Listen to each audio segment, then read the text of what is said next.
महापालिका निवडणुकांच्या निमित्तानं ठाकरे बंधू एकत्र आले, पण निकालाच्या 8 दिवसांच्या आतच कल्याण डोंबिवलीत मनसेने एक वेगळा निर्णय घेतला। मनसेने सत्तेत सहभागी होण्यासाठी थेट शिंदेंच्या शिवसेनेला पाठिंबा दिला आणि त्यावरून ठाकरेंची शिवसेना आक्रमक झाली।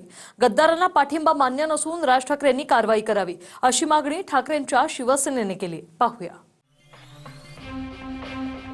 मनसे जे आहे, मला वाटतं 5 त्यांचे नगरसेवक या ठिकाणी त्यांचा गट स्थापन करण्यासाठी आलेले आहे आणि या ठिकाणी मनसेने जे आहे हे समर्थन जे आहे हे शिवसेनेला जे आहे या गटस्थापनेच्या निमित्ताने जे आहे हे दिलेलं आहे। माननीय राजसाहेबांनी आम्हाला जेव्हा आमचे आकडे समोर आले आणि आम्ही त्यांना गणित सांगितलं, त्यांनी आम्हाला सांगितलं स्थानिक पातळीवर जो तुझ्या नगरसेवकांचा विषय असेल त्याच्यावर निर्णय घ्या आणि त्या अनुषंगाने आम्ही घेतलं।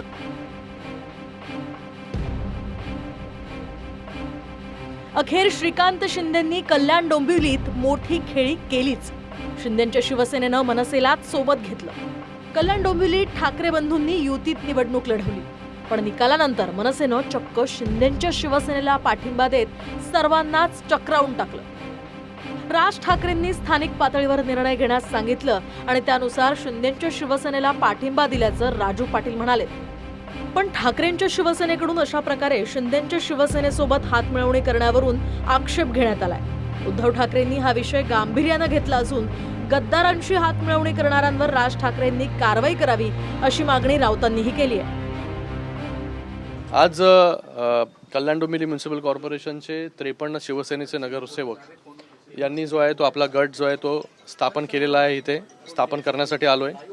त्याचबरोबर मनसे जे आहे, मला वाटतं 5 त्यांचे नगरसेवक या ठिकाणी त्यांचा गट स्थापन करण्यासाठी आलेले आहे आणि या ठिकाणी मनसेने जे आहे हे समर्थन जे आहे हे शिवसेनेला जे आहे या गटस्थापनेच्या निमित्ताने जे आहे हे दिलेलं आहे। युतीमध्ये शिवसेना आणि भारतीय जनता पार्टी जी आहे लढलेली आहे आणि युतीमध्येच सत्ता जी आहे ही कल्याण डोंबिवली महानगरपालिकेमध्ये आम्ही स्थापन करणार आहोत। माननीय राजसाहेबांनी आम्हाला जेव्हा आमचे आकडे समोर आले आणि आम्ही त्यांना गणित सांगितलं, त्यांनी आम्हाला सांगितलं स्थानिक पातळीवर जो तुझ्या नगरसेवकांचा विषय असेल त्याच्यावर निर्णय घ्या आणि त्या अनुषंगाने आम्ही घेतलं। केडीएमसी मध्ये भाजपला बाजूला ठेवून कुठेतरी इतर नेते, मला वाटतं भाजपा शिंदे आणि एकत्रच आहेत ना, त्यामुळे त्यांना बाजूला ठेवायचा प्रश्न नाही।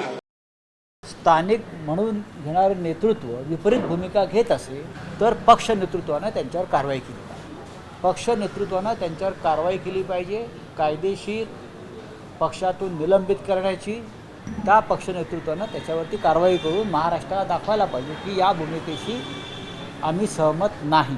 ईडी आहे काही लोकांच्या मागे, तिकडे तपास यंत्रणा काही लोकांच्या मागे लागल्या असतील ना, पण तुम्ही त्यासाठी कोणीही पक्ष वेठीस धरणं आणि महाराष्ट्राच्या गद्दारांशी हातमिळवणी करणं हे पूर्णपणे चुकीचं आहे।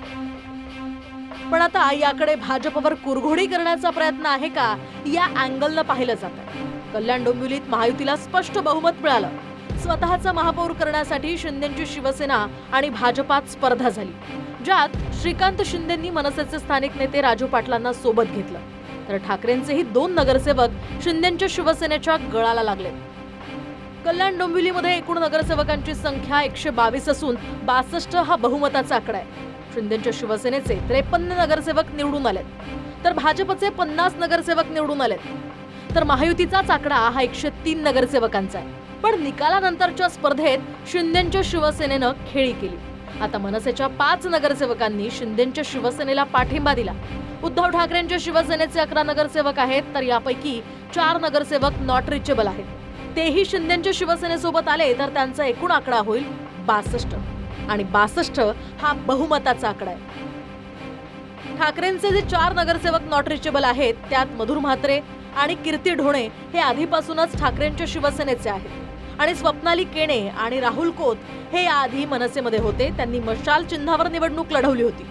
तर भाजपकडून प्रवीण दरेकरांनी मनसेवरून भूमिका स्पष्ट केली आहे। कल्याण डोंबिवलीत आम्ही मनसेला सोबत घेतला नसून शिंदेंच्या शिवसेनेनं त्यांना सोबत घेतल्याचं म्हटलंय। महायुती म्हणून एकत्रितरित्या आम्ही बरोबर घेतलेलं नाहीये, शिवसेनेने त्या ठिकाणी सोबत घेतलेलं असावं। शेवटी त्यांचे घटक पक्ष वाढवणं त्यांचा अधिकार आहे, परंतु महायुती म्हणून सत्ता स्थापन करत असताना जो काही निर्णय आहे तो आमचे प्रदेशाध्यक्ष रवींद्र चव्हाण साहेब माननीय मुख्यमंत्र्यांच्या मार्गदर्शनाखाली शिंदे साहेबांशी संवाद साधून करतील तोच अंतिम निर्णय असेल. महापौर, उपमहापौर किंवा कुठलंही चेअरमॅन हे जे आहे, मला वाटतं शिंदे साहेब आणि त्याचबरोबर प्रदेशाध्यक्ष रवींद्र चव्हाणजी हे बसून जे आहे त्या ठिकाणी ठरवतील. आणि सगळीकडे कल्याण डोंबिवली महानगरपालिका असेल किंवा उल्हासनगर असेल, इथे सगळीकडे महायुतीचाच जो आहे हा महापौर बसेल. कोणाचा महापौर बसेल, कोणाचा उपमहापौर बसेल, जेव्हा हे वरिष्ठ नेते बसतील त्या ठिकाणी आपल्याला माहिती पडणार की उल्हासनगरमध्ये काय होईल आणि कल्याण डोंबिवलीमध्ये काय होईल. पण एकच आहे की इथे तुम्हाला जे वाटतंय की भारतीय जनता पार्टीला बाजूला ठेवून हे काहीच होणार नाही. तसं भारतीय जनता पार्टी असेल, शिवसेना असेल आणि मनसे असेल, या ठिकाणी जे आहे हे सत्ता जे आहे हे स्थापन करेल. महापालिकेच्या निकालाला 8 दिवस पूर्ण होण्याच्या आतच मनसेनं कल्याण डोंबिवलीमध्ये शिंदेंसोबत जाण्याचा निर्णय घेतला. तर ठाकरेंच्या शिवसेनेला हे आवडलेलं नाहीये. वरिष्ठांशी चर्चा करून निर्णय घेऊ असं अनिल परब म्हणाले. उद्धव बाळासाहेब ठाकरे गटाने चंद्रपूरमध्ये भारतीय जनता पक्षाला पाठिंबा दिला की नाही दिला, तो त्यांनी त्यांच्या स्थानिक विषयाप्रमाणे तो निर्णय केला ना. पक्ष म्हणून याचा काही संबंध नाही. जो निर्णय आहे तो स्थानिक नेतृत्वाला घ्यायचा अधिकार सन्मान्य राजसाहेबांनी घेतलेला. जे स्थानिक राजकारण ज्या पद्धतीचं चालू होतं त्या ह्याच्यात जनतेच्या हिताच्या दृष्टीने जो निर्णय योग्य वाटला तो आमच्या स्थानिक नेतृत्वाने घेतला. अशा स्वतंत्र पक्ष आहेत, त्यांचा निर्णय ते घ्यायला मोकळे आहेत. त्यांनी निर्णय घेतला. आता आमचा निर्णय आमचे पक्षप्रमुख घेतील. आता आमचे नगरसेवक आहेत, ते आमच्या कॉन्टॅक्टमध्ये येतील, त्यांचं बोलणं होईल. या सगळ्या गोष्टी अजून बराचसा याला कालावधी आहे. महापौर पदाची निवडणुकीला अजून बराच वेळ आहे. संदर्भात मी काय बोलू शकतो? मी माझ्या पक्षाच्या बाबतीत काय असेल त्या बाबतीत बोलू शकतो. अन्य पक्षांच्या बाबतीत बोलण्याचा अधिकार मला नाही. चंद्रपुरात अद्याप ठाकरेंची शिवसेना आणि भाजप एकत्र आलेले नाहीत. चंद्रपूरच्या जिल्हा प्रमुखांनी आमचा महापौर कराल तर भाजपला पाठिंबा देऊ असं म्हटलंय. राजकारणात कधीही काहीही आणि कसंही होऊ शकतं याचं आणखी एक ताजं उदाहरण म्हणजे कल्याण डोंबिवली. विकासासाठी पाठिंबा या गोंडस नावाखाली निकालाच्या 8 दिवसातच उलटसुलट समीकरणं बदलतायत. रवी खरात आणि दिनेश दुखंडेंसह सुनील जाधव, TV9 मराठी, कल्याण डोंबिवली.